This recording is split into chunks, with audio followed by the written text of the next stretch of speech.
Discipline is the quiet war between who you are and who you could be, and the outcome of that war decides the direction of your entire life. It's not glamorous, it's not exciting, and it's rarely convenient. Discipline is forcing yourself to do what must be done, especially when every part of you resists it. It's the truth most people run from, the truth that makes them uncomfortable, because deep down they know it's the line that separates the successful from the forgotten. And that is what How to Force Yourself to Be Disciplined is all about. Not theories, not quick fixes, but the real, raw process of taking control of your own mind before it controls you. If you wait for motivation, you'll lose. Motivation is fragile. It disappears the moment things get hard. But discipline is unbreakable once you build it. It doesn't care if you're tired, uninspired, or afraid. It's the voice that says, do it anyway. It's the power that gets you out of bed when comfort whispers, stay a little longer. And the truth is, if you depend on how you feel, you'll live your life at the mercy of your moods.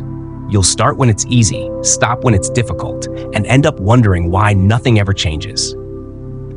So ask yourself, how many times have you traded progress for comfort? How many chances have you wasted waiting for the perfect moment that never came? Every delay, every excuse, every "I'll start tomorrow" builds a wall between you and the life you want. But here's the hard truth most won't say. No one's coming to push you. No one's coming to make you move. You must force yourself. And when you do, when you decide that your future matters more than your feelings, everything begins to shift. Because discipline isn't about punishment. It's about freedom. It's the foundation of every victory, every transformation, every lasting success. Through Book Sounds Better You, this message isn't just another reminder. It's a challenge, a call to rise, to take back control from comfort, to silence excuses, and to become the kind of person who does what must be done, no matter what. Chapter 1. Face your laziness directly and refuse to negotiate. Laziness is not an innocent weakness. It is a cunning enemy that hides behind comfort, excuses, and momentary pleasures. It speaks softly, promising rest, relief, and reward, but in reality, it robs you of time, of progress, and of potential. If you ever wish to become disciplined, you must learn to face this enemy directly. You must look laziness in the eye and refuse to negotiate, because the moment you enter into conversation with it, you've already lost. Laziness will always sound reasonable, always persuasive, always gentle, but its goal is to keep you exactly where you are. Discipline is not something you stumble upon one lucky morning. It does not arrive at your door with a smile and say, "Today, I choose you." Discipline is not an event. It is a confrontation.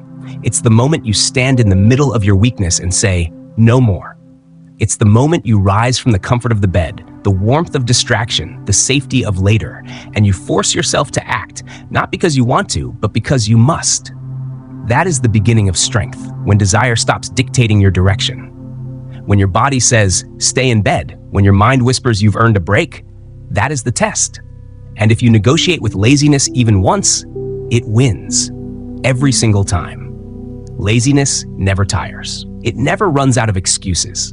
It always has another reason waiting on its tongue, another just for today ready to soothe your guilt. But when you stop negotiating, when you draw that invisible line in your mind and say, "No, not anymore," something powerful happens. You begin to build inner authority, the kind of power that can reshape your entire life. Laziness is not always obvious. It rarely arrives as stillness or sleep. Often, it wears a mask, the illusion of activity. It disguises itself as endless scrolling, meaningless tasks, or mindless busy work that makes you feel productive while keeping you far from what truly matters. It fools you with movement, but robs you of progress. It's not the absence of action that kills ambition. It's the wrong kind of action. The truth is simple but hard to accept. Progress is always hidden inside what is difficult. It's in the work that stretches you, the habits that demand consistency, the choices that make you uncomfortable. Those are the things that forge discipline. To become disciplined, you must learn to see laziness for what it truly is, the enemy of your future, the silent thief of your potential. Every morning when you wake up and feel the weight of the bed holding you down, remember, that resistance you feel is not weakness, it's a calling. Discipline is calling your name. You either answer it or you turn your back on it. Every time you turn away, you train your mind to obey laziness. Every time you choose comfort over action, you condition yourself to surrender faster the next time. And when life demands focus, you'll already be practiced at quitting. That's why even the smallest excuses are dangerous. They may seem harmless, skipping one workout, delaying one call, ignoring one task, but they quietly shape your character. You think you're resting, but you're rehearsing surrender. You think you're delaying, but you're building the muscle of avoidance. So ask yourself, how many times have you traded what's necessary for what's easy? How many times have you said tomorrow, only to find that tomorrow looked exactly like today? That's laziness negotiating with you, and you keep signing the deal. If you want to live differently, you must stop renewing that contract. You face laziness by refusing to talk to it. You don't ask, do I feel like it? You don't debate, maybe later. You stand up. You act. You move before your mind has a chance to protest. Because every second you spend thinking about whether you should act is a second laziness grows stronger. The reason most people stay stuck is not because they lack knowledge or opportunity. It's because they negotiate with laziness. They wait for perfect conditions, for energy, for motivation. But perfection never comes. Motivation fades. Energy runs out. Discipline begins the moment you act without permission from your feelings. Your mind is clever. It tells seductive stories. You worked hard yesterday. You deserve a break. You don't have energy now. Do it later. One skipped day won't matter, but those are not harmless thoughts. Those are chains, invisible, comfortable chains that keep you anchored to the same level, the same life, the same results. If you keep listening to them, you become weaker without even noticing it. You start believing that comfort equals care, when in truth, it equals decay. You start believing that rest is earned by avoidance, when real rest is earned through action. Recognizing this deception is the first step to freedom. Look at the people you admire most. They are not immune to laziness. They feel the same pull, the same temptation, the same fatigue, but they respond differently. They don't negotiate. They don't wait to feel ready. They act. They've trained their minds to move before comfort catches up. That's what discipline is, not the absence of laziness, but the refusal to obey it. Forcing yourself to be disciplined is not an act of cruelty, it's an act of respect. You respect your future enough to endure discomfort today. You honor your goals enough to reject excuses now. That's not punishment, that's self-respect at its highest level. Because every time you say no to laziness, you're really saying yes to your future. Laziness never disappears completely. It will knock on your door tomorrow, and the next day, and the next. But you can weaken it. Every time you choose action over comfort, you take back a piece of power. Every time you win, no matter how small, you shift the balance. Discipline grows stronger, laziness grows quieter. Until one day, discipline is no longer something you force. It's simply who you are. That transformation doesn't begin with motivation. It begins in the heat of the moment, when your mind screams, "Not today," and you move anyway. That's where real strength is born, not when it's easy, but when it's hard. So ask yourself now, what part of your life has laziness been winning? Your health? Your growth? Your dreams? Whatever it is, understand this. Time will not wait for you. Every negotiation with laziness costs you hours you'll never get back. Start small, but start now. Pick one task you've been avoiding and do it immediately. Don't plan it. Don't discuss it. Just move. That single act breaks the pattern. And once you break it once, you can break it again. Momentum is built one action at a time until your daily victories form a wall that laziness can't climb. Each time you win that battle, you gain something far greater than progress. You gain trust in yourself. You begin to know that you will act no matter how you feel. And that trust becomes power. Because once you know you will not fold, you will not bargain, you will not wait, everything changes. Others will keep saying, "It's too hard, I'll start later." Don't join them. They are waiting for a moment that will never come. You, on the other hand, can become the one who acts now, who says, "I will not negotiate." That person lives freely.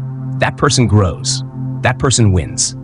So remember this, the next time laziness calls, don't answer. The next time it whispers, silence it. The next time it offers comfort, refuse the deal. Stand firm, take action. Build your strength one disciplined choice at a time. Because the moment you stop negotiating with laziness, That exact moment is when you begin to force yourself into discipline. And discipline is the path that changes everything. Laziness isn't an obstacle outside of you. It's the soft voice inside that sounds too reasonable to be dangerous. It doesn't shout, it whispers. It doesn't fight you, it comforts you. That's why most people lose, not because they are weak, but because they never ever realize they're being seduced. When I began studying the pattern of those who rise versus those who remain, I noticed something subtle. Winners aren't faster, smarter, or luckier. They simply interrupt the moment of negotiation. That tiny, invisible second when the mind says, "Not now." They don't argue. They move. They don't explain. They act. That's the private code I live by. When the inner voice starts bargaining, I stand up. Instantly. No discussion, no delay. Because if you give laziness a seat at the table, it will talk you out of your own potential. So if this chapter leaves you with one thought, let it be this. The real battlefield is not your schedule, your habits, or your energy. It's that 3-second window between impulse and decision. Win that moment, and you win the day. Win enough days, and laziness stops calling your name because it finally understands you no longer answer. Chapter 2. Take small actions immediately to train instant response. Discipline begins in the split second between thought and hesitation. That tiny space, often less than a breath, decides the direction of your life. Most people waste that second by thinking, doubting, and delaying. The disciplined, however, move before their doubts are born. That is the secret difference. It is not willpower, it is response time. It is not about doing more, it is about doing now. You do not become disciplined in leaps and bounds. You build it in inches, in small decisions acted upon immediately. Discipline is not a sudden transformation. It is a slow rewiring of your instinct to delay. It is created in those small, decisive moments where you act at the exact time action is needed. Every delay weakens that wiring. Every hesitation tells your brain that thought and action can exist separately. And the longer that gap remains, the weaker your self-control becomes. The secret to real discipline is speed. The ability to move the moment your mind gives the command, before emotion interrupts. You must learn to act immediately, to move the moment the idea arises, without hesitation, without internal debate, without waiting for a better time or mood. Because the truth is, there is no better time, and there is no better mood. There is only now.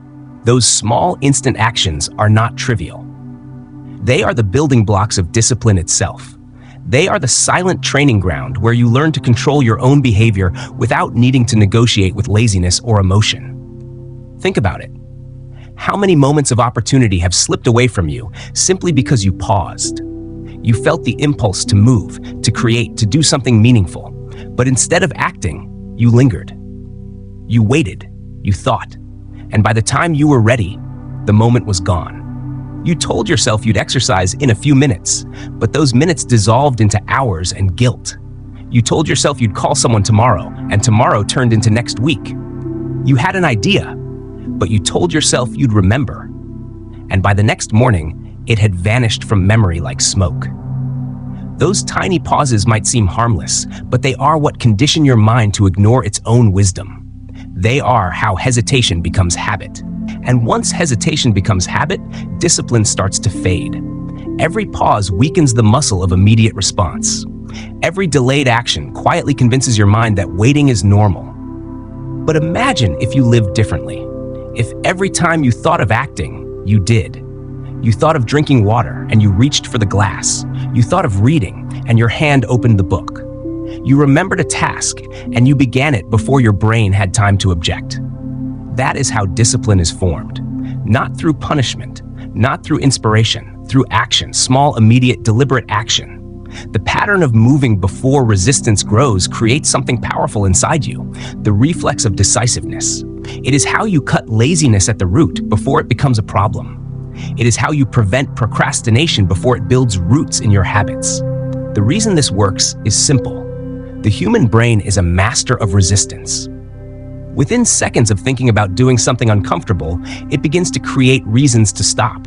You're too tired. You can do it later. It's not important right now. But these excuses only appear after you hesitate. They cannot exist in motion. When you act immediately, you silence them before they take form. You cut off the negotiation before it begins. That is why small, instant actions are more powerful than grand, delayed plans.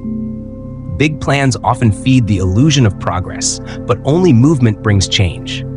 If you want to train this skill, start small. As soon as your alarm rings, stand up. Not after scrolling, not after another 5 minutes of comfort. Stand up.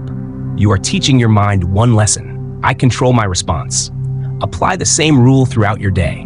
When you remember a task, do it right away. Even if it takes only a few seconds, it builds something larger than the task itself. It builds identity. Each act of immediacy reinforces that you are someone who acts, not someone who waits. This is where most people misunderstand discipline.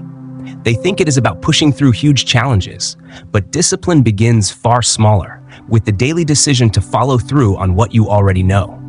It is about teaching yourself that your actions follow your words, that you can trust yourself again. Because every time you decide and then act, you are strengthening that trust. And from trust comes confidence. From confidence comes consistency. And from consistency, the life you once thought required motivation becomes automatic. Do not underestimate the small things. Small actions are the seeds of transformation. When you act instantly on the little things, you are training the same mental muscle that will later carry you through larger storms. The discipline that helps you rise from bed when the alarm rings is the same discipline that will help you rise from failure when life tests you. You cannot skip these small steps. They are where strength is born. Try this. The next time a necessary thought arises, count down from 3, 2, 1, move. Do not let hesitation build its case. Do not let your brain talk you out of your own direction. The countdown breaks the mental circuit of delay. It bypasses emotion and engages decision. Over time, you won't need to count. Your body will move on its own. That's what real discipline feels like. Not struggle, but reflex. You will not always want to move instantly. Some days, even the smallest action will feel impossibly heavy. Some days you will want to delay, to rest, to wait. But that is where the real training begins. Discipline is not about creating an easy life. It is about creating a mind that acts despite difficulty. You are not building comfort. You are building control. Feelings will always change. Some days you will feel powerful, other days you won't. But if your life depends on feelings, your progress will always be inconsistent. The truly disciplined are not waiting for motivation. They are guided by motion. They act before they think. They act before they feel ready. They act because they've trained themselves to move first and feel later. That is what separates those who grow from those who stay the same. Look at any person who sustains excellence in art, in sport, in life. They are not running on inspiration. They are running on response. They have built a rhythm so strong that delay no longer exists in their system. Their actions do not wait for ideal conditions. Their consistency creates the conditions. That is why discipline is not about perfection. It is about consistency of immediate response. If you think waiting only wastes time, you are missing the deeper damage it does. Waiting corrodes your self-respect. Each time you delay, you feel that small sting of disappointment. You know you should have acted, but you didn't. That quiet regret builds layer by layer until it becomes frustration. And frustration, if left unchecked, becomes self-doubt. And self-doubt is the silent poison of all potential. When you act immediately, you feel the opposite. You feel pride. Even in small victories, you experience the energy of movement. That pride becomes fuel. That fuel becomes momentum. And momentum, once built, replaces hesitation with hunger. Soon, your life is not defined by what you avoid, but by how quickly you begin. Discipline is not a miracle. It is not gifted to the chosen. It is the choice to move before resistance grows, repeated so often that it becomes nature. The most powerful way to build it is not through big challenges, but through daily, immediate action. Every time you think of doing something beneficial, move before the excuses appear. Every time you feel resistance, step forward before it takes hold. Each instant action reminds your mind that you are the one in charge. Anyone can start this practice, right now. You don't need talent, luck, or resources. You only need the willingness to act the moment the thought arrives. The first time, it will feel awkward. The 10th time, it will feel easier. The 100th time, it will feel natural. That is the quiet evolution of character, from hesitation to instinct. Everyone has the same 24 hours, but not everyone uses them the same way. The difference between the ordinary and the extraordinary is not time, but reaction. Some act immediately and open doors. Others wait and wonder why life feels stagnant. You already know which group wins. The question is whether you're willing to train yourself to join them. The decision is simple. The next time you think of something, anything that matters, act. Don't wait. Don't plan. Don't promise. Move. Because every instant you act, you send a message to your future. I can be trusted to respond. And that message changes everything. When you train instant action, you are not only teaching yourself discipline, you are teaching yourself power. You are building the reflex of self-command, the muscle that makes you unstoppable. Each small immediate action is like a spark. Alone, it seems small, but together, they create a fire that can reshape an entire life.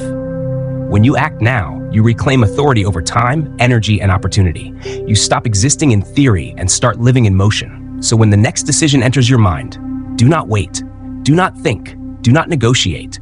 Act, move, respond. Because the life you want is not waiting for you someday. It's waiting for the version of you who finally learns to move without delay. There's a strange moment I've noticed, that thin slice of time between thinking and doing, where everything about a person's future quietly hangs in balance. Most people never feel it because they fill it with hesitation, with planning, with noise. But if you can sense it, if you can catch it, that's where your power lives. That's where your destiny changes its direction, not in the outcome, but in the reaction. I've learned that the fastest way to lose yourself is to wait for perfect timing, and the fastest way to find yourself again is to move before the mind starts its excuses. Discipline isn't really about control. It's about trust. Trusting the voice that says now more than the one that says later, because hesitation will always sound smarter, safer, more reasonable. But action, especially small, immediate action, that's where truth hides. I've built my life around a simple idea. If something good, right, or necessary crosses my mind, I move. Before logic interferes, before emotion colors it, before fear rewrites it. That single rule has changed everything. Not because it made life easier, but because it made me stronger than my hesitation. And maybe that's the real art of discipline. Not speed for the sake of progress, but motion for the sake of integrity. Because when you act the moment you decide, you are no longer chasing discipline, you are living it. And the moment your thoughts and actions move as one, you stop training response and start becoming it. Chapter 3. Control your thoughts before they control your decisions. Every decision begins in your mind before it ever reaches your hands, your words, or your actions. The battles that decide your future are not fought in the world around you. They are fought in silence, within your own thoughts. If you cannot control what goes on in your head, then you cannot control what goes on in your life. Discipline begins in the mind, long before it shows in behavior. You cannot build consistency if your thinking is chaotic. You cannot stay focused if your mind is full of noise. You cannot live with direction if every thought pulls you in a different way. The greatest test of discipline is not about effort, it is about mental control. Because what you will allow to stay in your head eventually decides what you do next. Most people underestimate this. They believe action and thought are separate. They think, what I think doesn't really matter, it's what I do that counts. But action is only the visible surface of a much deeper current.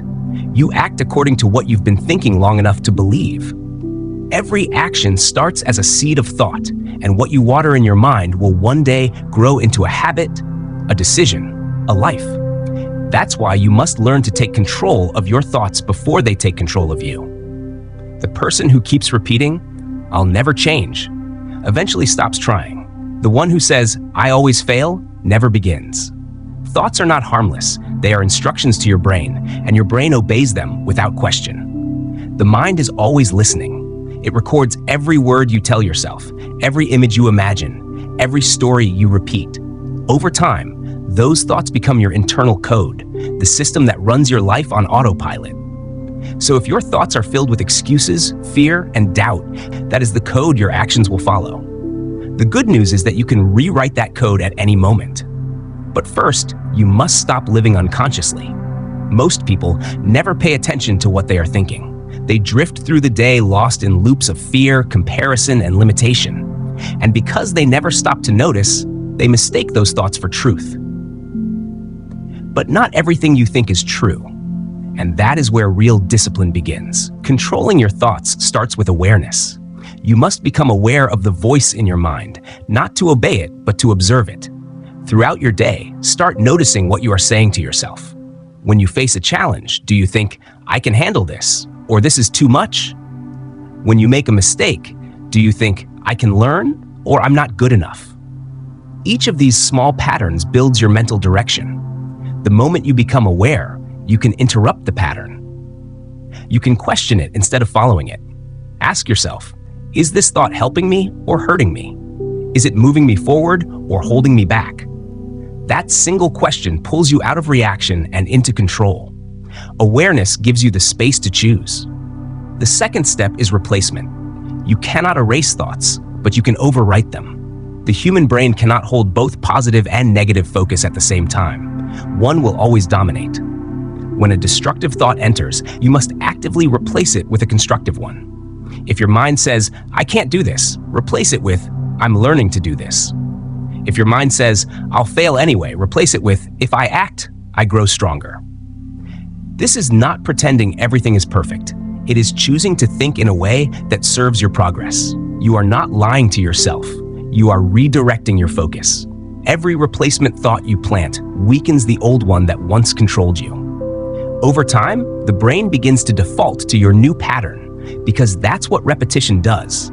It rewires your identity. The third step is to protect your mental environment. You cannot think clearly if you are constantly surrounded by noise. Your thoughts are shaped by what you hear, what you see, and who you are around. Every conversation, every song, every headline leaves residue in your mind. If you surround yourself with people who complain, you will start to think in complaint. If you fill your time with distraction, your thoughts will lose focus. You must treat your mind like valuable property. Protect it from cheap influence. Feed it with content that strengthens your direction. Surround yourself with people who challenge your potential, not those who drain it. Limit what you consume that poisons clarity. You do not need to cut the world off. You just need to guard what you let in. Another powerful discipline is reflection. Each day, take a few minutes to sit quietly and look at how your thoughts guided your choices. Ask yourself, what kind of thinking ruled me today? Did your thoughts move you closer to your goals or further away? Did they give you focus or scatter your energy? Where did negativity sneak in and take control? Reflection turns experience into wisdom. It transforms mistakes into lessons and progress into awareness. Your emotions are often the clearest reflection of your thinking. When your thoughts are undisciplined, your emotions become unstable. You feel anxious, unmotivated, or easily discouraged, not because of your circumstances, but because of how you interpret them. The problem isn't what's happening outside of you. It's what your thoughts are doing with it inside you. When you control your thinking, your emotions begin to settle. You stop reacting and start responding. You feel more capable, more centered, more confident. This emotional stability is what allows you to make clear decisions under pressure. It's why disciplined thinkers succeed. They are calm not because life is easy, but because their minds are under control. You must also learn to challenge false thoughts. The mind loves exaggeration. It tells you the task is too big, that you don't have enough time, that failure is inevitable. These thoughts are not truth. They are fear in disguise. The disciplined mind catches these lies and replaces them with logic. The task is big, yes, but it can be broken into steps. You don't have time? Fine. Then start with 5 minutes. Failure is possible, true, but so is success. When you confront your thoughts with reason, fear loses its grip. Control does not mean suppression. You will still feel doubt, frustration, and fatigue, but you will no longer let those thoughts drive your choices. You will see them, understand them, and move forward anyway. The disciplined mind doesn't silence emotion. It leads it. If you want to test your mental control, start with simple moments. When your alarm rings, listen to your first thought. Is it 5 more minutes or stand up now? When a hard task appears, is your thought, I'll do it later, or let's start now? Every moment of hesitation begins as a thought you accepted. Catch it, replace it, and act differently. When you begin to master this, you start noticing a quiet shift. You stop being a passenger in your mind and become its driver. You begin to trust yourself again, not because life got easier, but because your thoughts no longer rule you. You command them. That trust builds power. You no longer fear challenge because you know your mind will respond with strength, not weakness. People often say discipline is restriction, that it's about giving things up, about control and rigidity. But the truth is the opposite. When your thoughts are disciplined, you are free. Free from confusion, free from impulsive emotion, free from self-sabotage. Thought control gives you clarity, and clarity gives you freedom. When your thoughts are steady, your life becomes simple. You are no longer chasing peace, you are living in it. You are no longer reactive to chaos, you are calm inside it. That calm is strength. That strength is power. The difference between those who drift and those who grow is simple.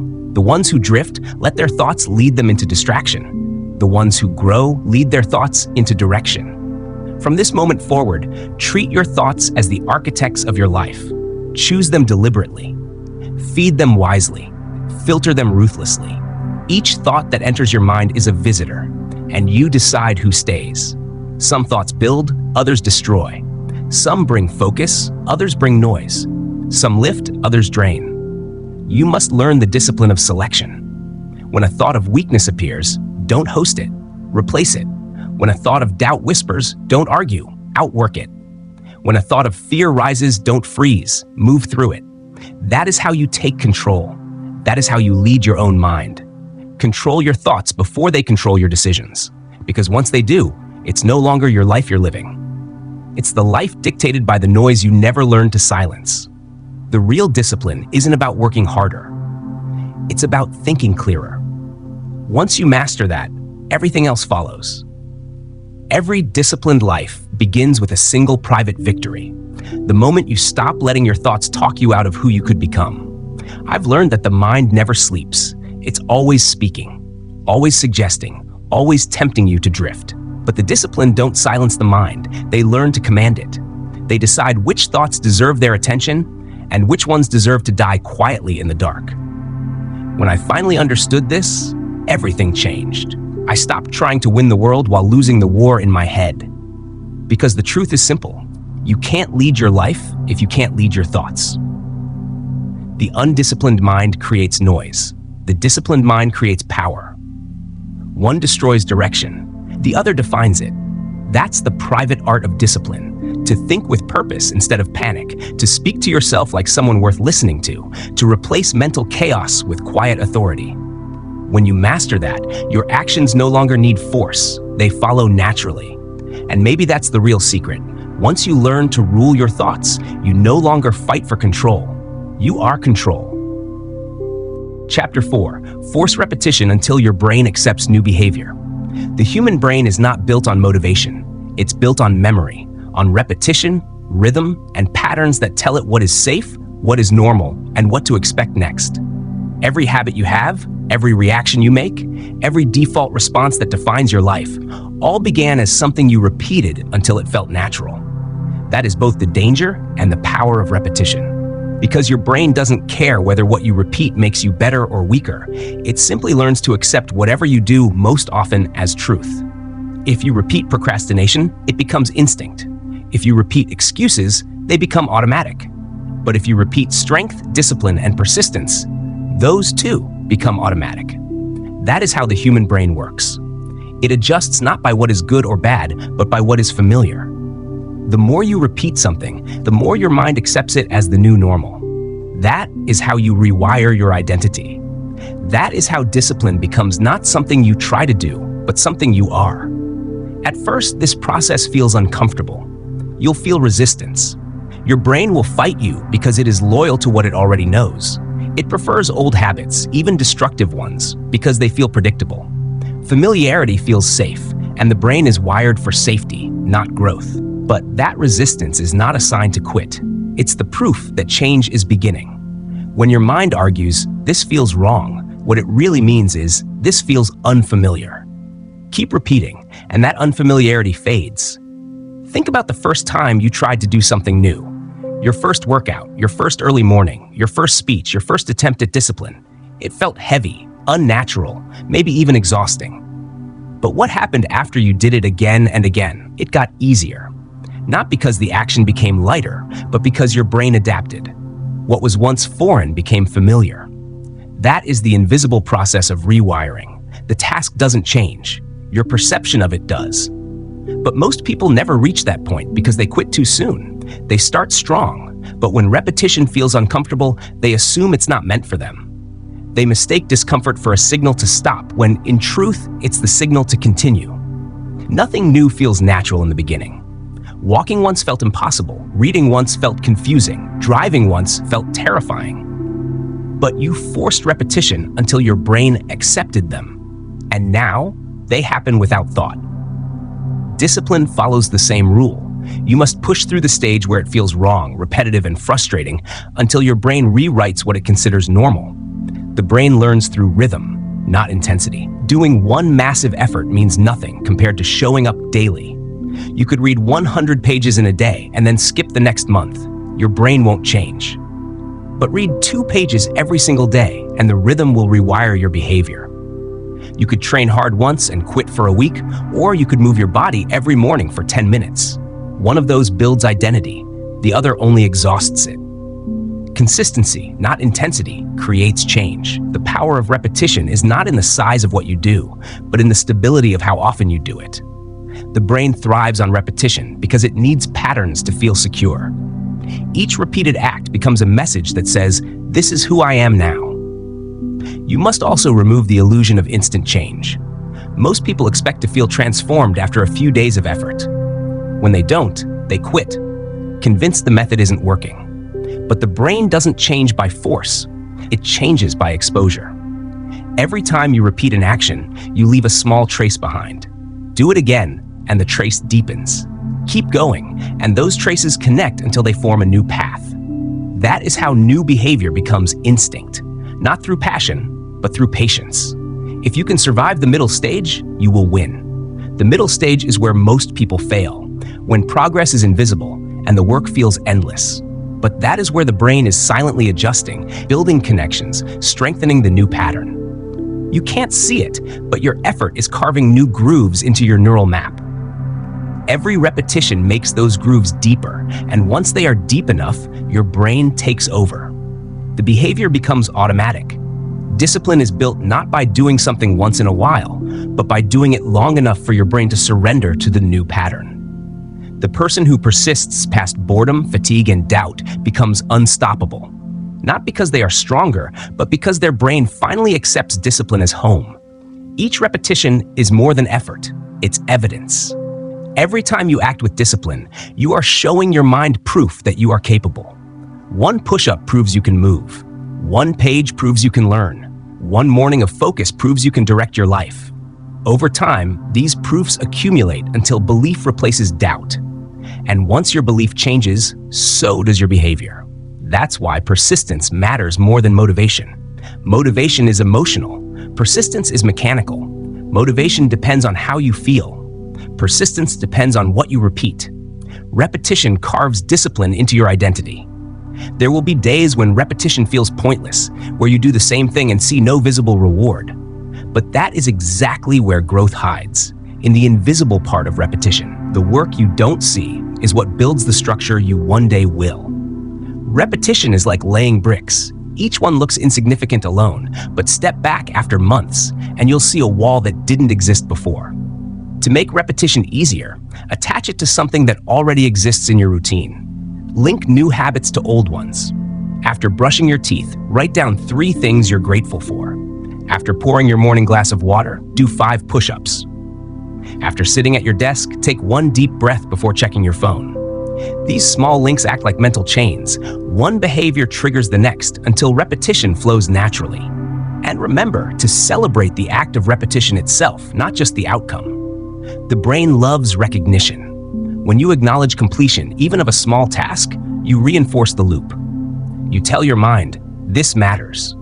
Most people only celebrate results, but repetition is the result. Every completed repetition is a quiet victory over resistance. You will also face boredom. Doing the same thing daily can feel dull, but boredom is not a sign of failure. It's the price of mastery.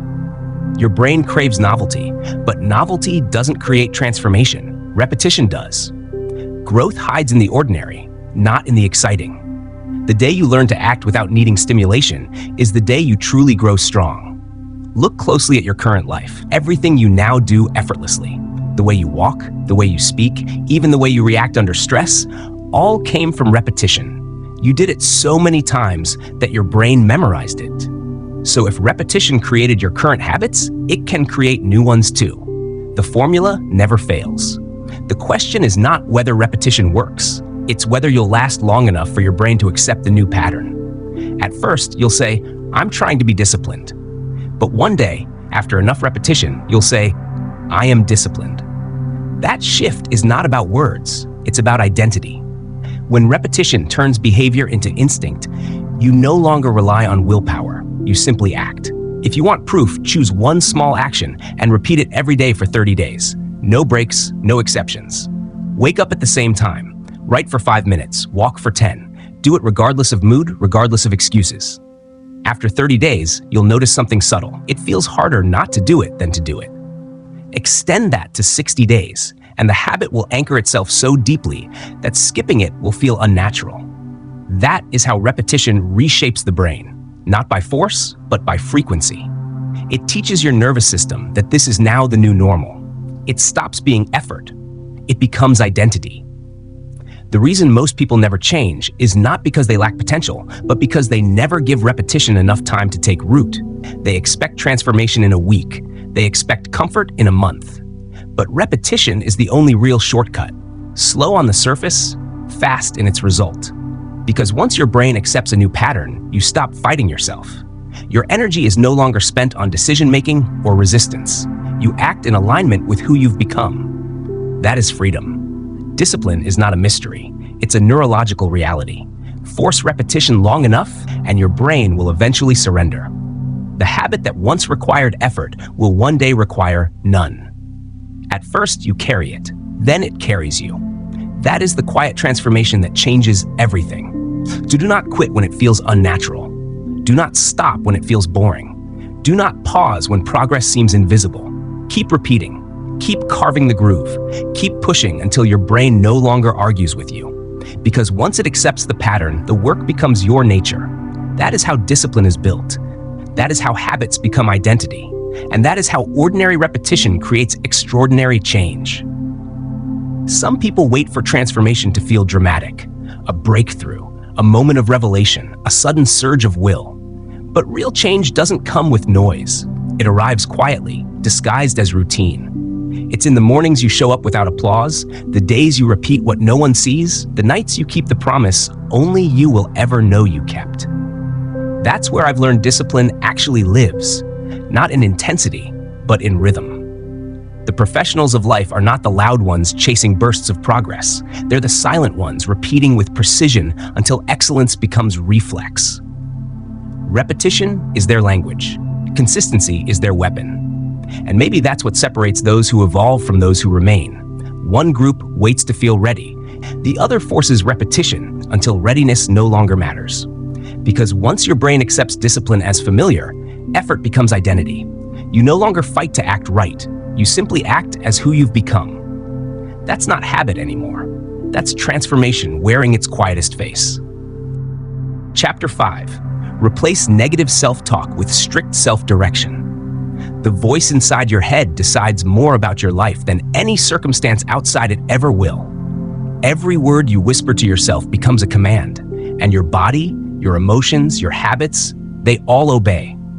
Discipline doesn't begin with action. It begins with language. You cannot live with strength if the words in your mind are built from weakness. Every time you tell yourself you're tired, your energy obeys.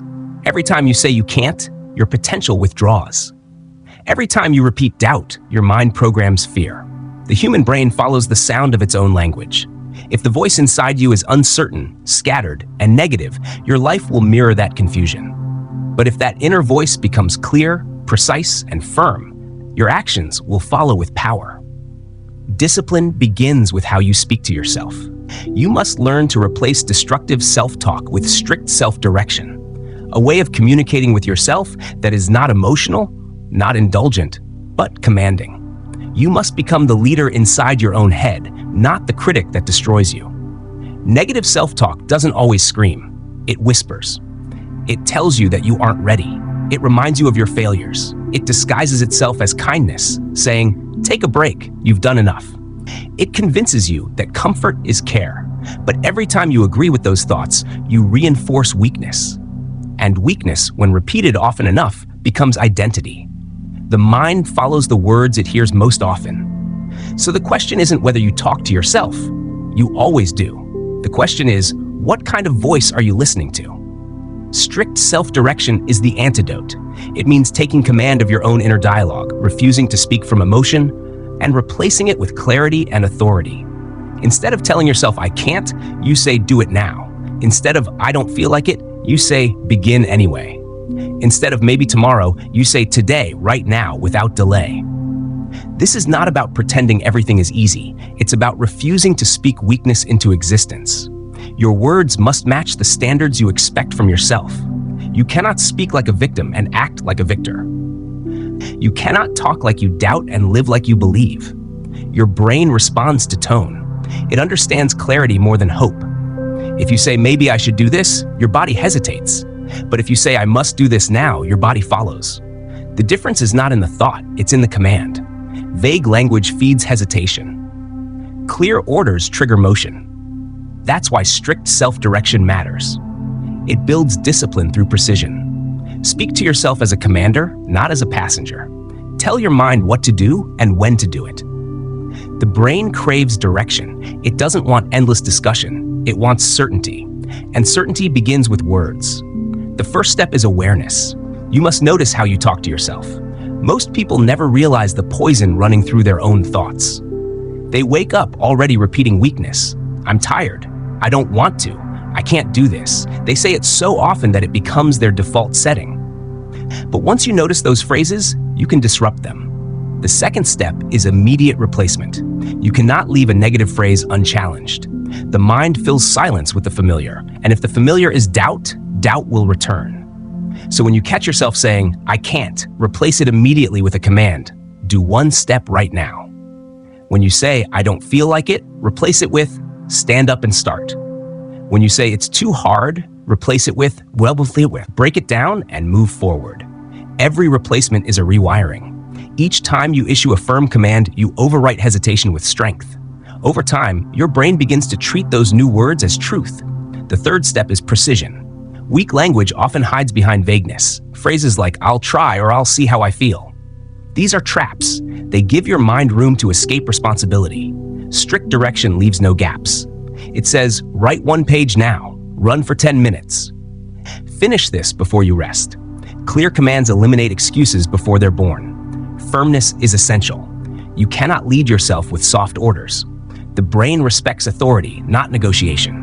When you feel the old voice whispering, "I don't want to," your response must be immediate and sharp. Do it now. You are not being cruel to yourself. You are being disciplined. The difference between pressure and leadership is intention. Pressure breaks you. Leadership builds you. At first, the negative voice will resist. It will argue. It will remind you of every past failure. But repetition wins here too. Every time you replace that voice with strict self-direction, it grows weaker. The more you practice, the faster your mind learns to obey your command instead of your comfort. Eventually, strict direction becomes automatic. The inner dialogue changes. You no longer ask if you can. You tell yourself what to do. The doubt that once delayed you becomes silent because your words now hold authority. That authority builds trust, and trust builds confidence. But beware of the subtle form of negative self-talk, the kind that sounds compassionate. It tells you that you've earned rest when you haven't earned results. It tells you that skipping one day won't matter.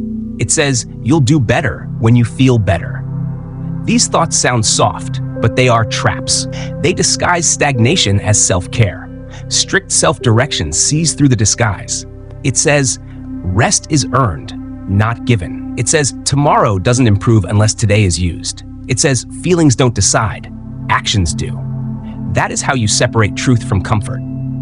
Your environment also influences your inner dialogue. The language you hear daily becomes the language you think in. If you spend time with people who complain, you will start repeating their vocabulary of excuses. If you listen to those who speak with clarity, courage, and direction, your own mind will start echoing that tone. Guard your ears because they are connected to your discipline. A practical way to train strict self-direction is to list the phrases you often tell yourself that keep you weak. Write them down clearly. I'm tired. I can't. I'll never change. It's not worth it. Then beside each, write a command that destroys the excuse. Start small anyway. Do it for 5 minutes. Begin now, not later. Read this list daily. Let it reprogram the rhythm of your inner voice. This practice transforms the way you see yourself. The weak voice that once sabotaged you becomes the fuel that drives you. You begin to trust your own words again. You no longer waste time negotiating with yourself. You decide, and you act. Strict self-direction is not harshness. It is honesty. Negative self-talk lies by exaggerating your limits. Strict direction tells the truth. You are tired, but capable. You are uncomfortable, but strong. You are uncertain, but you can act anyway. Honesty builds power. Over time, this new voice becomes your internal leader. It does not give excuses, it gives commands. It doesn't ask for motivation, it creates it. It doesn't wait for permission, it decides. When that voice becomes dominant, you no longer rely on inspiration to move. You move because your direction is clear. This is when discipline becomes identity. You wake up and your first thought is not, can I? But what must I? You stop looking for energy. Your clarity gives it to you. You stop waiting for ideal conditions. Your words create them. The people you admire, the ones who never seem to lose focus, have built this voice. They didn't silence negativity by accident. They trained it out of existence through years of strict self-direction. Every day, they gave themselves orders, clear, unshakable, specific, until the brain accepted obedience to command over obedience to comfort. You can do the same. Start today. When the negative voice speaks, interrupt it. Replace it. Command yourself forward. Refuse weakness in your language. Refuse softness in your tone. Because the voice you train today will lead your life tomorrow. From this day forward, speak to yourself like someone worth following. Direct yourself with the seriousness of a leader who demands results, not excuses. Your thoughts are your soldiers. They need a commander, not a critic. Every word you repeat is shaping the person you're becoming. Speak with authority. Speak with clarity. Speak with power. Because the discipline you build tomorrow begins with the conversation you have in your mind today. I've learned that the loudest voice in my life was never someone else's. It was the one no one else could hear. The voice that whispered, "Stop," when I still had strength left. The voice that said, "You're not enough," before I'd even begun. For years, I let that voice decide what I was capable of. Then one day, I stopped listening. I didn't silence it with positivity. I overruled it with direction. I stopped asking for motivation and started giving myself orders. Simple, clear, commanding. Stand up. Do it now. Finish what you started. At first, it felt unnatural to talk to myself that way, but something changed. My mind began to obey. That's when I realized discipline isn't built by arguing with your weakness. It's built by outspeaking it. The most powerful people aren't the ones who never hear doubt. They're the ones who refuse to let that doubt finish its sentence. Because when your inner voice becomes a leader instead of a critic, you no longer wait for confidence.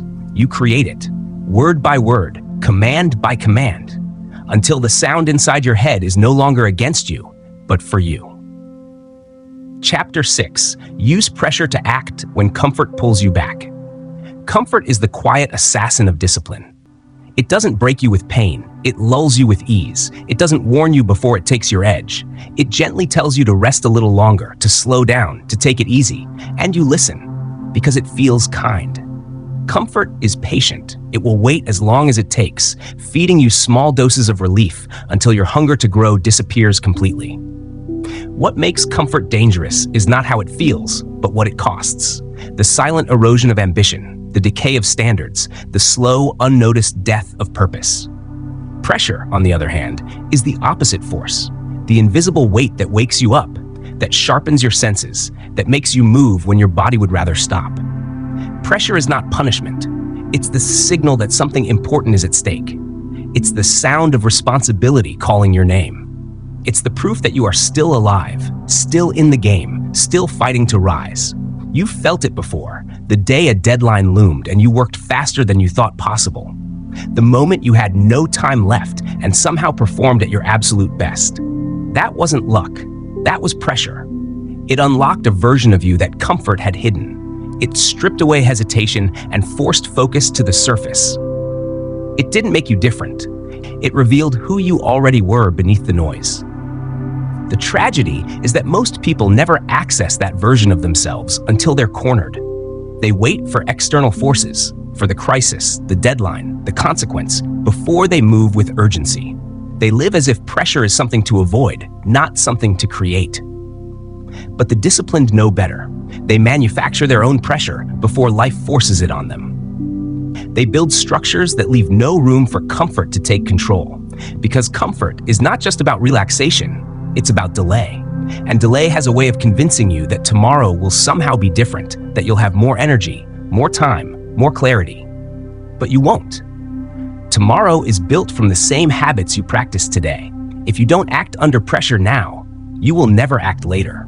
Pressure, when used wisely, is not chaos, it is control.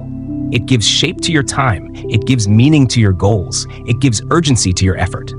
Without it, life becomes a series of soft starts and unfinished plans. Comfort will always promise you peace, but pressure delivers progress. So, how do you create pressure when comfort pulls you back? You start by taking away your exits. Remove the soft landings you give yourself when things get hard. Stop saying, "I'll try," and start saying, "I must." When your language changes, your standards rise.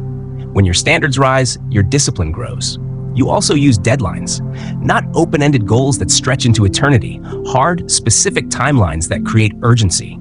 The human mind needs boundaries. Without them, effort diffuses. With them, effort sharpens.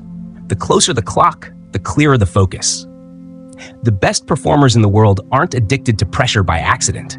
They've learned that urgency is the fastest way to kill excuses. Accountability is another kind of pressure. When you keep your goals private, comfort always has room to whisper you out of them. But when you speak them out loud, when you promise them to someone else, when you attach your word to your work, something changes. The pressure to maintain integrity outweighs the temptation of ease. And when your word matters more than your comfort, you rise. You can also use investment as pressure. Money, time, commitment. When you put something on the line, you create a reason to move. People waste free opportunities because they carry no weight. But when you've paid for your progress, when something is at stake, comfort becomes expensive. And there's one more kind of pressure, the quietest and the most powerful, the pressure of vision. Sit alone for a moment and think deeply about what it costs to keep choosing comfort. See the wasted days stack up like unfulfilled promises. Feel the regret of opportunities slipping away while you waited to feel ready. Let that image burn into your mind. That's emotional pressure. It doesn't demand action through fear, it demands it through truth. Pressure is not a burden to escape. It is a mirror. It shows you what you're capable of when your excuses are stripped away. Every time you apply pressure, you are testing the strength of your own word. You are asking, can I be trusted to move when no one else is pushing me? And each time the answer is yes, you grow. Comfort cannot coexist with progress. One must die for the other to live. You cannot hold both in your hands and expect to build something lasting. Comfort will always choose rest. Pressure will always choose rise. Comfort will protect your feelings. Pressure will protect your future. And the question that separates the disciplined from the drifting is simple. Which one will you serve? You can't eliminate comfort, but you can outpower it. You can outvoice it. You can outgrow it. You can teach your mind to respond to pressure instead of retreating from it. You do that by creating small challenges every day, short deadlines, public promises, deliberate tension. You practice acting before you feel ready. You rehearse moving while it still feels uncomfortable. That is how you build reflexes of discipline, through the deliberate choice to stay under pressure until the pressure becomes natural. Eventually, something incredible happens. Pressure stops feeling like stress. It starts to feel like strength. It becomes the structure that supports you instead of the weight that crushes you. You stop waiting for energy and start acting because of momentum. You stop saying, I can't handle this, and start saying, I was built for this. because you were. Every human being carries within them a dormant power that pressure alone can unlock. You don't find your strength in comfort. You find it in the friction between who you are and who you could become. You find it when your comfort zone starts to crack and your character begins to expand. So when comfort calls you back, when it tells you that you've done enough, when it whispers that rest won't hurt, answer it with pressure. Tell yourself, move now. Tell yourself, act before you feel like it. Tell yourself, comfort will kill what pressure can build. Pressure is not pain. It is purpose. It is the fire that shapes you, the weight that strengthens you, the unseen force that separates those who wish from those who will. Every time you act under pressure, you build proof. Proof that you can be trusted. Proof that you can endure. Proof that you can rise without being pushed. And one day, when others wonder how you stay consistent, how you keep your edge, how you move without waiting for motivation, you'll know the truth. You learn to use pressure not as punishment, but as power. You stopped waiting for the world to demand your best and started demanding it from yourself. That's the moment you stop being controlled by comfort and start being fueled by pressure. That's the moment discipline stops feeling like effort and starts feeling like freedom. Some people spend their lives running from pressure, as if avoiding it will buy them peace. But peace doesn't live where there's no weight. It lives where you've learned to carry it. The mind needs pressure the way muscles need resistance. Without it, both grow soft. And that softness feels like rest at first, until one day you realize it has become regret. I've always found it fascinating that diamonds and dust share the same origin. Only pressure decided what they became. It's the same with people. The ones who keep choosing ease, who worship comfort, who wait for the perfect moment, they stay in the dust of what could have been. But those who step into pressure, who let it shape them, who allow it to burn away their excuses, they crystallize into something unbreakable. Pressure doesn't just test your limits. It reveals your allegiance to your comfort or to your calling. And once you understand that truth, you stop running from weight. You invite it, you welcome it, because it's not there to crush you. It's there to prove that you can hold more than you ever thought you could. When you stop fearing pressure, you stop living small. You stop needing ease. You start choosing challenge. And in that choice, something remarkable happens. Life stops happening to you and starts happening through you. Chapter 7. Build mental toughness by choosing effort over relief. Every day, life presents you with two invisible doors. One is marked effort, and the other relief. The first door leads to growth, not immediately, not softly, but steadily. The second leads to comfort, instant, sweet, deceptive. Most people, without even thinking, walk through the door of relief because it feels right, it feels earned, it feels safe. But that door has a cost you don't see until years later. The quiet realization that the person you could have become never showed up because you kept choosing ease over endurance. Mental toughness is not built in the moments when things are simple. It is built when every part of you begs for relief and you refuse to grant it.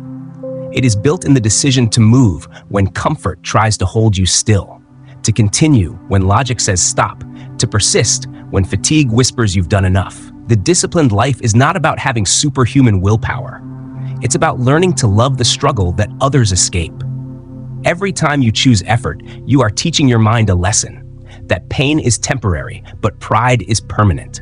That difficulty is not danger. That resistance is not a reason to stop, but a sign that you are still alive in the process of becoming. Most people underestimate how often they choose relief. They quit early on a workout. They scroll through their phone instead of finishing what matters. They soothe stress with distraction instead of direction. It doesn't feel like failure, it feels like rest. But the mind is always learning. Every time you give in to relief, you teach your brain that escape is acceptable. And slowly, without noticing, you become addicted to avoidance. To build toughness, you must reverse that teaching. You must choose effort again and again until your brain accepts it as the new normal. Effort must become familiar. Discomfort must become safe. The moments that feel unbearable are not signals to stop. They are invitations to grow stronger. Because growth, real growth, only begins when comfort ends. The strongest people are not those who feel nothing. They are those who feel everything and still move forward. They've made peace with struggle. They've stopped waiting for the easy days. They know that relief is a beautiful trap. It looks like kindness, but breeds weakness. They understand that the human spirit is like steel. It only hardens when it's tested. The truth is that both effort and relief hurt. Effort burns now, relief burns later. Effort hurts your muscles, relief hurts your spirit. The difference is timing. One pain builds you, the other empties you. When you choose effort, the discomfort fades and leaves behind strength. When you choose relief, the comfort fades and leaves behind regret. Mental toughness begins with small acts of defiance. The moments when you do what you said you would do, especially when you don't feel like it. Finishing a workout when you're tired. Working another hour when you want to quit. Staying present in a conversation when your mind wants to drift. Each of those small victories sends a message. I do not run from discomfort. I direct it. This is how you train yourself to see effort not as punishment, but as practice. A daily rehearsal for resilience. Every moment of struggle is shaping your inner endurance, conditioning your mind to stay calm under pressure. Toughness is not about aggression or force. It's about quiet endurance, about showing up again and again until quitting stops being an option. The undisciplined seek relief because they believe relief will make life easier. The disciplined seek effort because they know effort makes them stronger. Life will never become easier. Only you can. And the only path to that version of yourself is through consistent, voluntary struggle. Choosing the harder road, not because you have to, but because you know that the easier one leads nowhere. Self-respect is born from effort. Every time you push through resistance, you prove to yourself that you can be trusted. You build confidence not from words, but from evidence, from memories of every time you refuse to surrender. Relief, on the other hand, steals that trust. It makes you doubt your own word. You say just this once, but your mind remembers. It remembers that you broke the promise. It remembers that you took the shortcut. That memory stays. The only way to erase it is through new evidence, through effort. Toughness also demands patience. Relief is impatient. It wants reward now. Effort is patient. It builds something that lasts. People quit not because they can't handle effort, but because they can't handle the delay between effort and outcome. They want immediate proof that the pain is worth it. But progress doesn't announce itself in a single day. It grows quietly, brick by brick, rep after rep, decision after decision, invisible, until one day it's undeniable. That's why the toughest people are also the most patient ones. They understand that every day of effort counts, even when it doesn't look like it. They've learned to fall in love with the process, not the reward. You can build the same strength by creating non-negotiable rules for yourself, small personal laws that you do not break. I finish what I start. I don't stop halfway. I do the work even when I'm tired. These rules become your armor. When relief tempts you, these rules anchor you. They remind you that comfort is temporary, but character is forever. The truth is, effort always feels hardest at the beginning. The first step, the first repetition, the first minute of focus, that's where most people lose the battle.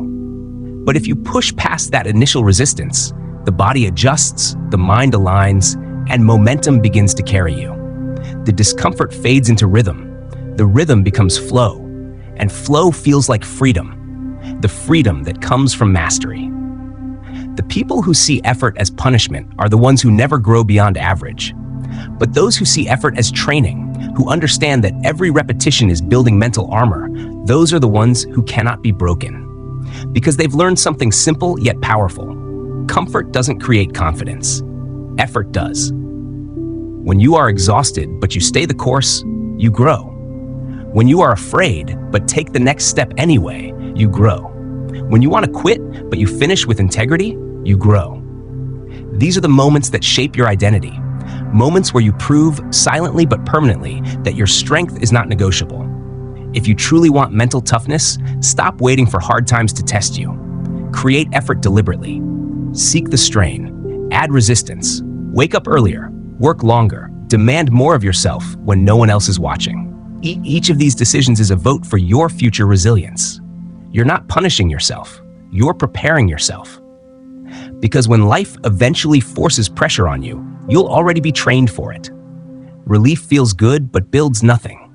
Effort feels hard, but builds everything. Every great life you admire is a monument to that trade, the choice to delay comfort for the sake of something greater. At the end of each day, you must ask yourself, did I choose effort or relief? Did I strengthen my mind or soften it? Did I push my limits or protect my excuses? The answer to those questions will quietly shape who you become. Over time, something miraculous happens. The things that once broke you no longer faze you. The situations that used to overwhelm you now excite you. The resistance that once scared you becomes fuel.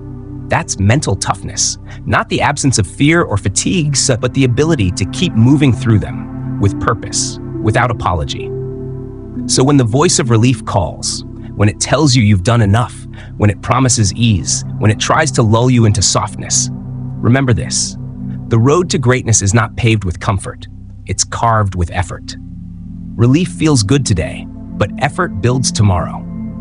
And tomorrow, the version of you who chose effort will always look back at the version who wanted relief and say, thank you for not giving in. Sometimes the hardest part isn't the pain of pushing forward, it's the silence that follows when no one notices how much you had to fight to stay in motion. The world doesn't applaud quiet effort.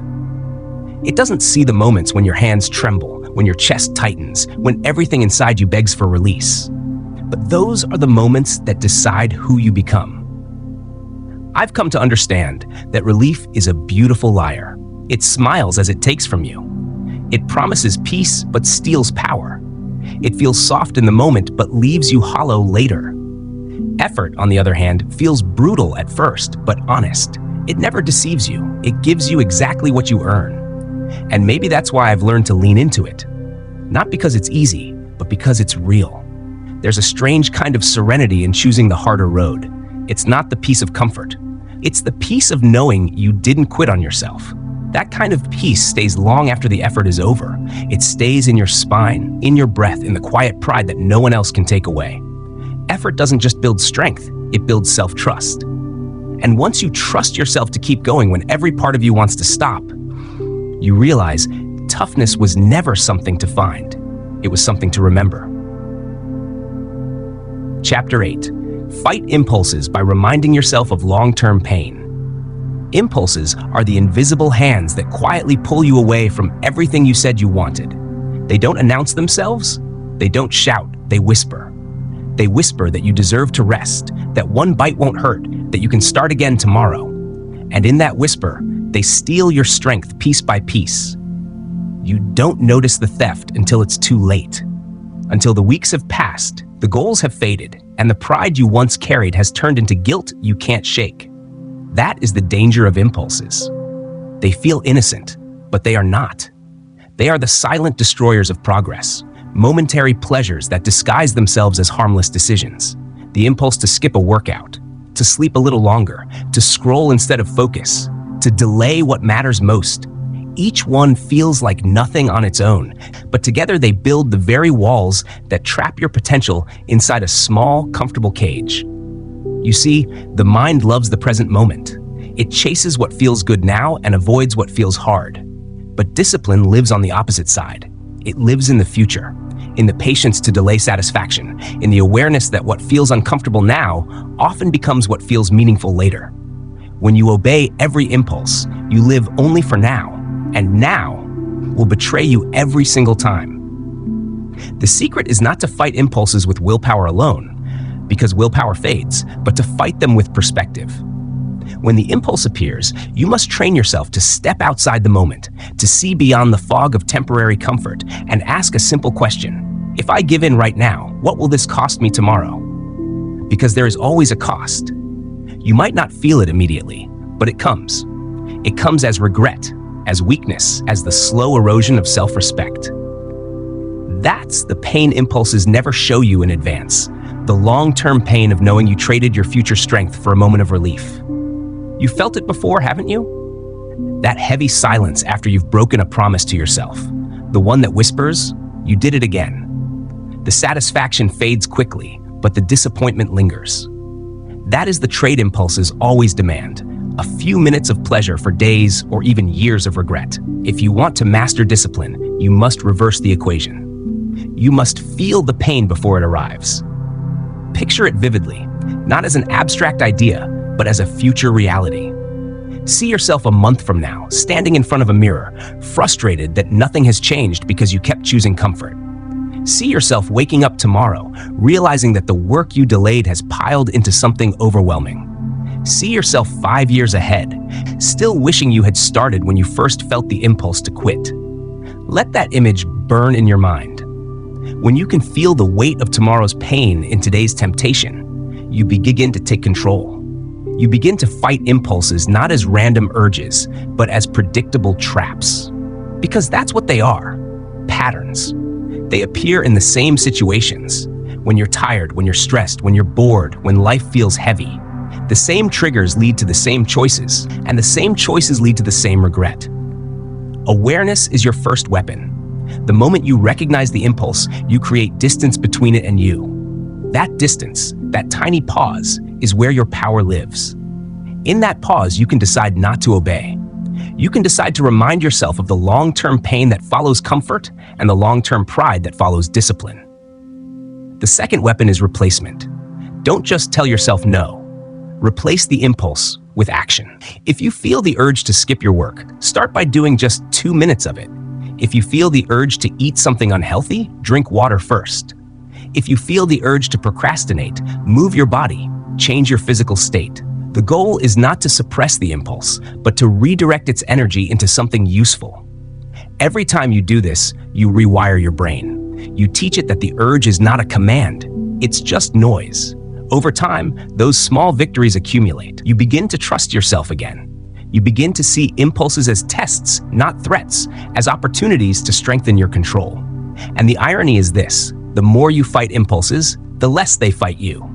Because discipline grows louder and impulse loses its voice. But this fight will never end completely. No matter how strong you become, the mind will always tempt you with the softness of the present moment. The pull of comfort never disappears. It only quiets when you learn to see through it. That is why you must build a system that keeps you grounded when impulses return. Start by creating rules you do not break.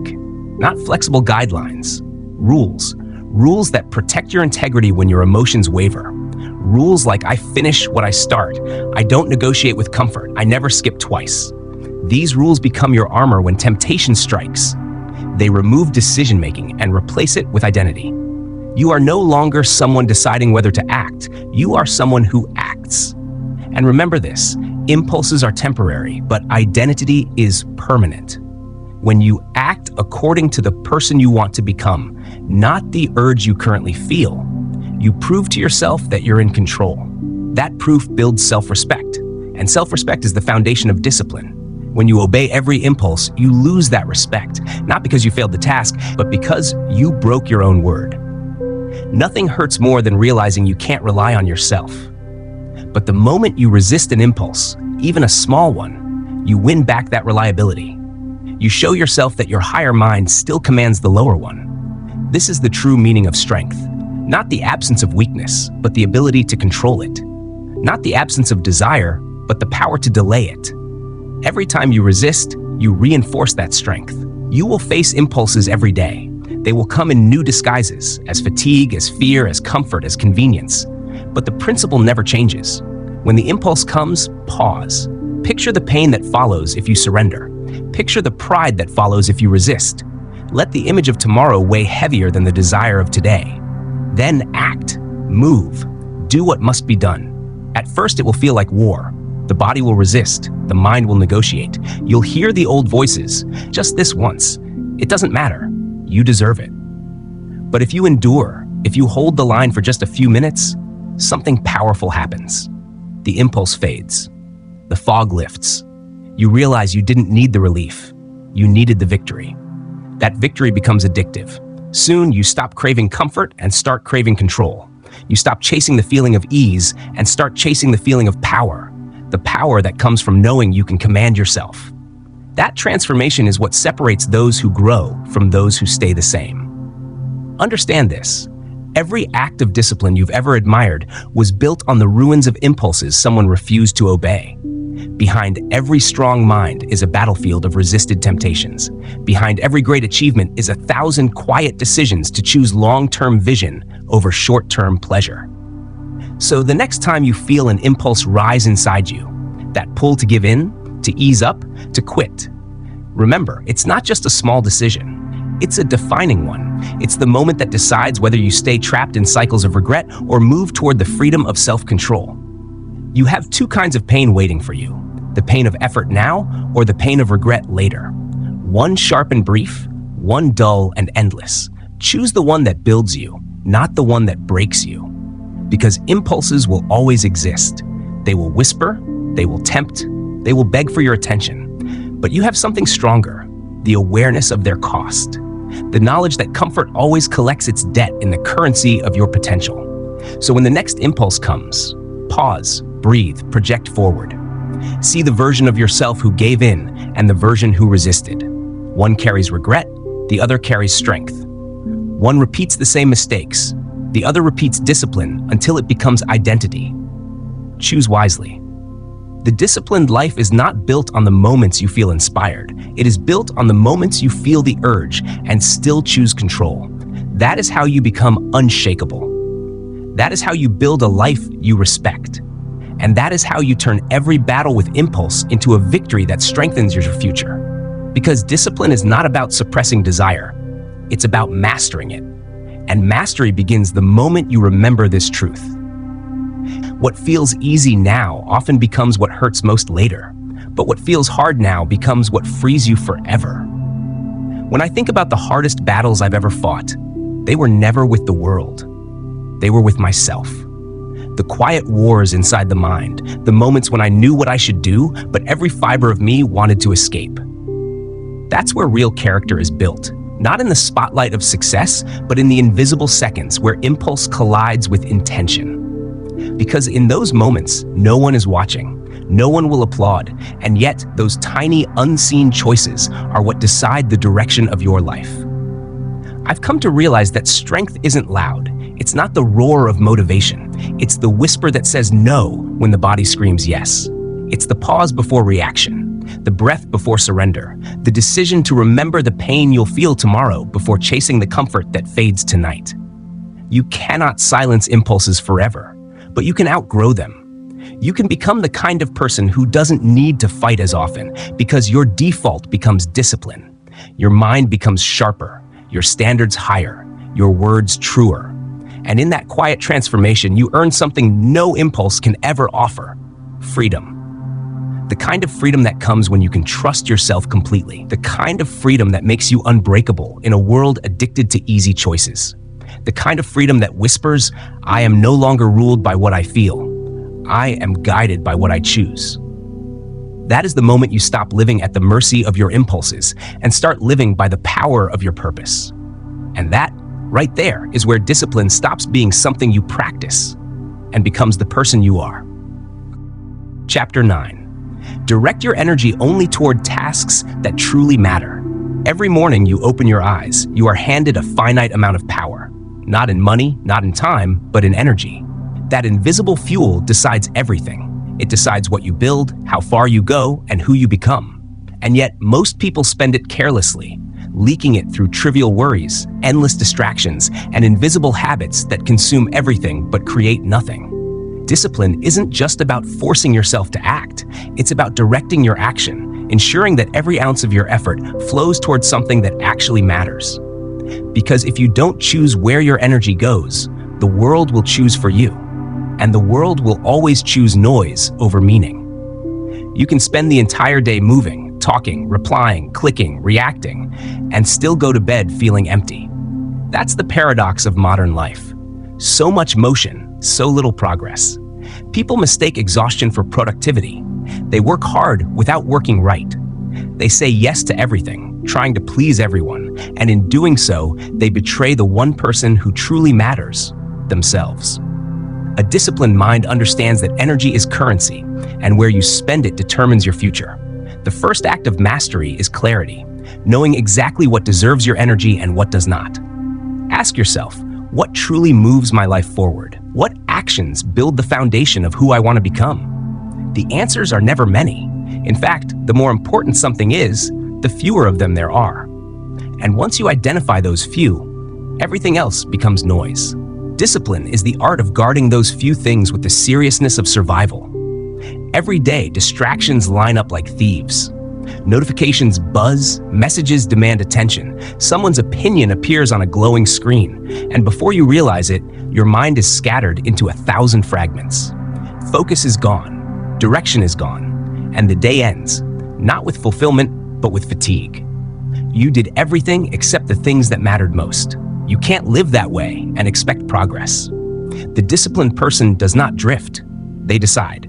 They wake up with intention, choose their 3 most important tasks, and commit to finishing them before anything else.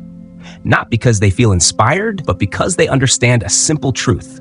If you do not protect your energy for what matters most, you will lose it to what matters least. It takes strength to say no. It takes maturity to turn down the invitation, to ignore the noise, to refuse to engage in things that offer no return. Weak minds chase stimulation, strong minds chase purpose. Every yes you give to something meaningless is a no you give to your future. That's the tragedy of undirected energy. It doesn't just waste your day, it weakens your identity. Over time, you stop trusting yourself. You tell yourself you're busy, but deep down you know you're avoiding the hard, meaningful work that would actually change your life.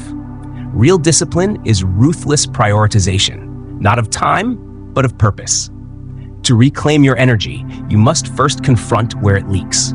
Look closely at your daily habits.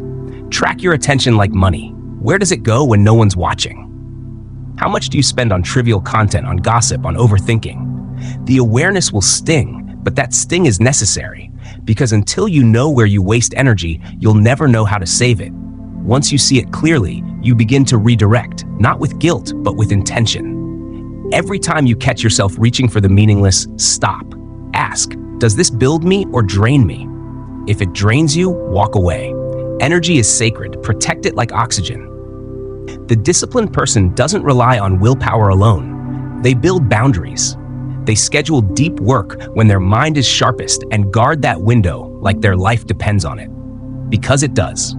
They say no without explanation. They silence what doesn't serve them, and they never apologize for protecting their focus. That's not arrogance, that's self-respect. The truth is, most people don't fail because they lack discipline. They fail because they waste it. They pour effort into the wrong direction, endless errands, shallow conversations, or obsessive perfectionism that produces no progress. They confuse movement with momentum, noise with growth, and wonder why they never arrive anywhere new. But the disciplined person learns to separate activity from achievement. They don't ask, did I do a lot today? They ask, did I move closer to what truly matters? Your energy is your life in motion. Every thought, every action, every emotion either invests it or spends it. And just like money, you can spend your energy wisely or blow it on things that give you nothing back. Discipline is the skill of making energy work for you, not against you. The world will always offer you distractions dressed as opportunities. It will tempt you to answer every message, attend every meeting, engage in every argument, and consume every piece of information. But if you don't control your attention will control you. The disciplined person understands that focus is freedom. The ability to say no is power. And the courage to ignore what doesn't matter is the highest form of intelligence. True productivity is never about doing more. It's about doing what's necessary. It's about understanding that every day is a trade between meaning and noise, between progress and distraction. You trade your energy for something, whether you realize it or not. The only question is, was the trade worth it? If you want to change your life, start treating your energy like it's gold. Give it to what builds your mind, your health, your work, your relationships, your mission. Stop wasting it on what you'll forget tomorrow. If it doesn't move your purpose forward, it doesn't deserve your power. Over time, directing your energy becomes instinctive. You stop chasing every shiny object. You stop reacting to every emotion. You move through the day with calm precision, not rushing, not drifting, but choosing. And that calm, focused energy creates extraordinary progress. You begin to do less, but accomplish more. You stop scattering and start sharpening. When that happens, life feels lighter, Not because it's easier, but because it's cleaner. The noise fades, the direction becomes clear. You wake up knowing what must be done, and you go to bed knowing it was done. That is the peace of disciplined living, not perfection, but precision. So from this moment forward, treat your energy like the most sacred force you possess. Guard it, direct it, refuse to waste it. Say no to distraction, say yes to purpose. Because at the end of your life, the difference between fulfillment and regret will not be how much you did, it will be what you gave your energy to. Discipline isn't just about working harder, it's about choosing wiser. Direct your energy only toward the tasks that truly matter, and you'll find that focus, not force, is what builds a life of unstoppable progress. Energy, I've come to realize, is not infinite. It's currency. You spend it every single day, whether you're aware of it or not. Some people trade it for distraction, for validation, for temporary comfort, and then wonder why nothing meaningful ever compounds. Others spend it like an investor, deliberately, with precision, on actions that promise growth, mastery, and peace. The difference between the two is not effort, but awareness. I used to believe that productivity meant motion, that the more I did, the more I achieved. But life has a way of teaching the opposite. You can run fast in circles and never leave the same small cage. The real art is not to move constantly, but to move intentionally. Every yes that isn't anchored to your purpose becomes a silent thief of focus. Every later that replaces a clear decision becomes a crack where energy leaks unnoticed. Directing your energy is an act of self-respect. It is how you tell the world, I will no longer give the best of myself to what does not build me. You begin to see that not every opportunity is meant for you, not every demand deserves your time, and not every fight is worth the effort. The stronger your discipline grows, the quieter your life becomes, not from lack of action, but from clarity. And maybe that's the greatest sign of inner power, to no longer need to do everything, to no longer crave every outcome, but to give your full, unwavering strength to the few things that define who you are becoming. Because in the end, focus is freedom, and the disciplined mind knows exactly where to spend itself. Chapter 10. Condition your mind to act without waiting for motivation. Motivation is a feeling, and feelings are fragile. They rise like waves when the moment feels inspiring and disappear the second life stops cooperating. One morning, you wake up with clarity, conviction, and drive. The next, you drag yourself through hours wondering where that fire went. If you build your habits, your goals, and your identity on such unstable ground, your results will always mirror that instability. That is why discipline cannot depend on emotion. It must depend on conditioning, a deliberate rewiring of your mind to act regardless of how you feel. People often misunderstand what consistency truly means. They imagine it comes from endless passion, from a constant stream of inspiration that keeps them burning day and night. But consistency is built in quieter places, in the moments when nothing inside you wants to move, and yet you do. That is where the transformation begins, because it's not motivation that creates momentum, it's motion that creates motivation. You can sit for hours waiting for inspiration to strike, but you will only feel its spark after you've already started moving. The body in motion changes the mind in stillness. The act of doing generates the energy that emotion cannot. Waiting to feel ready is the language of hesitation, and hesitation is where dreams quietly suffocate. Conditioning your mind means removing unnecessary choice. You decide once, and you follow through forever. You do not wake up wondering if today you'll act. You've already decided that you will. Just as a soldier does not question whether to train, just as a pilot does not debate whether to check the aircraft, you anchor your actions to identity, not emotion. This is who I am. That single statement replaces 1,000 excuses. The first step is to create your non-negotiables. These are your unbreakable actions, small, deliberate, daily commitments that happen no matter how you feel. It could be your workout, your writing session, your learning block. Their purpose is not grand success, but psychological certainty. By repeating them daily, you teach your brain a new truth, that action is the default, not the exception. At first, it feels mechanical, then it becomes automatic. Eventually, it becomes who you are. Do not start with intensity, start with certainty. It is better to take one consistent step each day than to run a marathon once and never move again. Because discipline is not a sprint, it is an identity you train into existence. Each repetition weakens resistance and strengthens obedience to your decisions. To deepen this conditioning, shorten the distance between decision and action. Every second of hesitation is an invitation for excuses to enter. If you think about acting, act immediately. If you decide to study, open the book now. If you plan to move, stand up now. The faster you bridge the gap, the stronger your discipline becomes. Because hesitation feeds doubt, and doubt kills execution. Immediate movement locks in your decision and tells your brain, we move when we decide. You must also change the way you relate to motivation itself. Motivation is a bonus, not a prerequisite. When it comes, use it fully. When it doesn't, ignore its absence and move anyway. Treat it like weather, useful when it's bright, irrelevant when it rains. You do not stop your life because the sky is gray.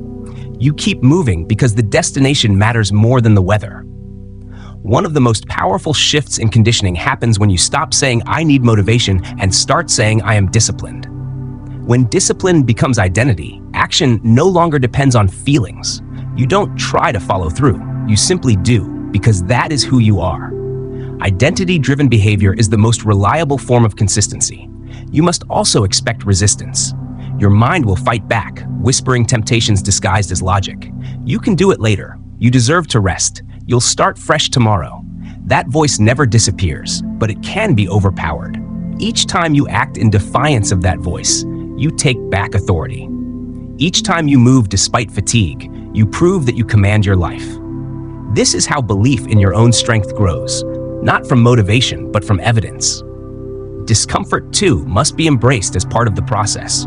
You cannot wait for tasks to feel easy before you begin them, because the beginning is the hardest part. The writer must write before inspiration. The athlete must train before strength returns. The student must study before focus sharpens. The discomfort is not a signal to stop. It is the toll you pay for transformation. When you stop running from it, you realize it loses its power.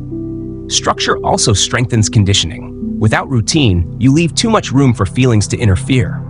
When your life is structured, action becomes automatic. You wake up and move. You begin work without deciding. You rest on schedule. The brain adapts to rhythm, and rhythm breeds consistency. The fewer decisions you leave to emotion, the more consistent your life becomes. Think of the individuals who achieve excellence in any field. Do you imagine they wake up feeling driven every morning? Hardly. They are not superhuman. They are simply trained. They have built mental infrastructure strong enough to carry them through days when nothing feels inspiring. Their discipline is not reactive, it is automatic. That is the difference between those who start and those who sustain. The cost of waiting for motivation is invisible, but immense. Every time you delay, you strengthen the belief that you need to feel ready. Every time you act without motivation, you strengthen the belief that you are capable regardless. One belief steals power, the other restores it. Which one you feed determines your future. So begin conditioning today. Build your routines, set your non-negotiables, act immediately after deciding. Speak to yourself with authority, not hesitation. Treat every day as training, not for comfort, but for control. Because the moment you stop depending on feelings, you begin to depend on truth, the truth that you can always act. Motivation may start the journey, but conditioning finishes it. Feelings may inspire you, but discipline sustains you. And once you've conditioned your mind to act without waiting for permission from emotion, you become something rarer than motivated. You become unstoppable. No matter how tired, uninspired, or uncertain you feel, your conditioning will whisper back, move anyway. That whisper, repeated enough times, becomes the most powerful voice in your life. The one that no longer asks for motivation, because it already knows what must be done. The moment you stop waiting to feel ready is the moment your life starts to move. That's the quiet truth I had to learn the hard way. That motivation was never the spark I was missing. It was the chain I hadn't yet broken. For years, I thought I needed to feel something before I could act. But the deeper I went, the clearer it became. Feelings are followers, not leaders. The mind only catches fire once the hands begin to move. Discipline is not loud. It doesn't announce itself with excitement or inspiration. It's built in silence, in those unremarkable mornings when you act without applause, without mood, without energy. It's in the quiet decision to move when no one is watching, to execute when the feeling isn't there, to stay consistent when every part of you wants to stop. The real secret of mastery is obedience, not to comfort, not to emotion, but to your own commitment. When you condition your mind to move first and feel later, you free yourself from the slavery of waiting. You become your own ignition switch. You no longer chase momentum, you create it.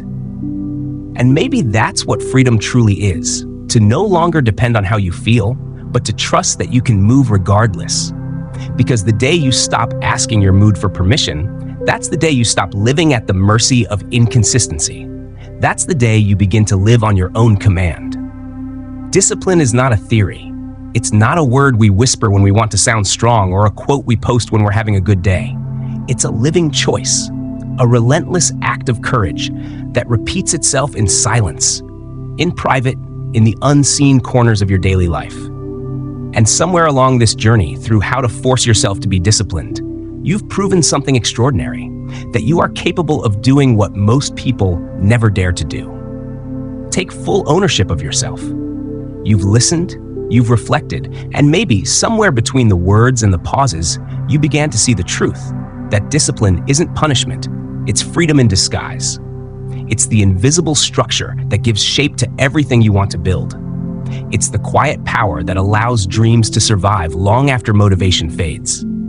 So before this audiobook closes, I want you to hear this clearly, not as advice, but as a reminder of what already lives inside you. You do not need more time, more motivation, or more permission. You need only to decide and keep deciding to do what must be done, even when it's inconvenient, even when it's uncomfortable, even when it feels impossible. Because that's where transformation happens. Think of every morning you wake up as a battlefield, not against the world, but against the softer version of yourself that wants to delay, that wants to wait, that whispers, maybe later. That voice is not your enemy, but it is a test.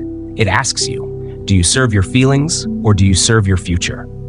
Each time you choose your future, each time you move forward without waiting to feel ready, you win. Not in a dramatic way, not with applause or reward, but in the quiet accumulation of moments where you prove to yourself that you could. That's what this book has been about. Not forcing yourself through life with bitterness or exhaustion, but forcing your potential into reality. The word force here isn't about aggression, it's about power.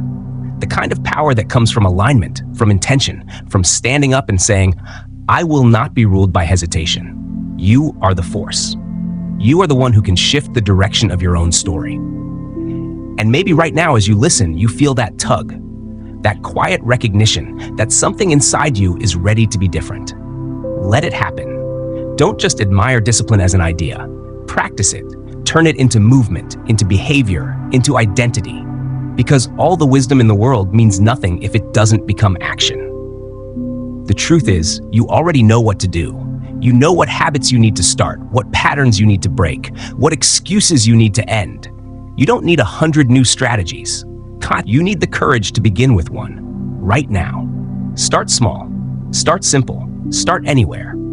Because every disciplined person you've ever admired began as someone who decided to act before they were ready. And if you've ever doubted your strength, I want you to remember this. Discipline isn't about feeling powerful.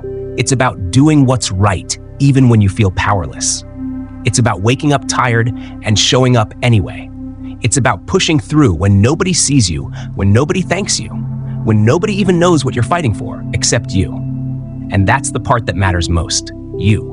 You're the reason you started. You're the one who has to live with the consequences of every choice. So make the kind of choices that honor your future self. Make the kind that bring pride instead of regret. Make the kind that years from now will make you look back and whisper, I did not waste my chance. Because this entire book has not been about becoming someone else. It's been about remembering who you are when you stop giving in to weakness. The disciplined version of you isn't hidden in some distant future. It's been waiting, underneath every excuse, every fear, every moment you thought you couldn't handle it. You've always had it. Now it's time to live it. If there's one truth I hope stays with you, it's this. Discipline does not make life smaller, it expands it. When you stop living by emotion and start living by principle, you find more peace, not less. More freedom, not less. Because real freedom isn't doing whatever you feel like doing. It's doing what's right even when you don't feel like it. It's being able to trust yourself completely. That trust, that deep, unshakable belief that you will follow through is one of the most valuable things you will ever build. And it's built the same way muscles are, through resistance, repetition, and patience. Every time you face something you don't want to do and do it anyway, you're not just completing a task, you're conditioning your identity, you're shaping your mind into something unstoppable. And let me tell you something important. You will stumble. You will fall back into old habits sometimes. You will have days when you break your rules and question everything. But discipline was never about perfection. It was about return. The power is not in never falling. It's in rising faster every time you do. When you fall, rise immediately. Don't wait for a perfect Monday or a better mood. Just rise. Because every return strengthens you. Every comeback makes the habit harder to break next time. So if you've been waiting for the right moment to start, stop waiting. You are in it. This is the moment. This is the space between the person you've been and the person you could become. Step through it. Choose it. Claim it. Because no one is coming to hand you discipline. It has to be built day by day, decision by decision. You are not powerless. You are not lazy. You are simply untrained, and training starts now. With every choice you make after this audiobook ends, you're writing the story of who you will be. Let that story be proof that you learned something powerful, not from me, not from the words, but from the part of you that woke up while you were listening. And I want to thank you, deeply, sincerely, for walking through these chapters with me, for letting these ideas challenge you, maybe even frustrate you, but never lose you.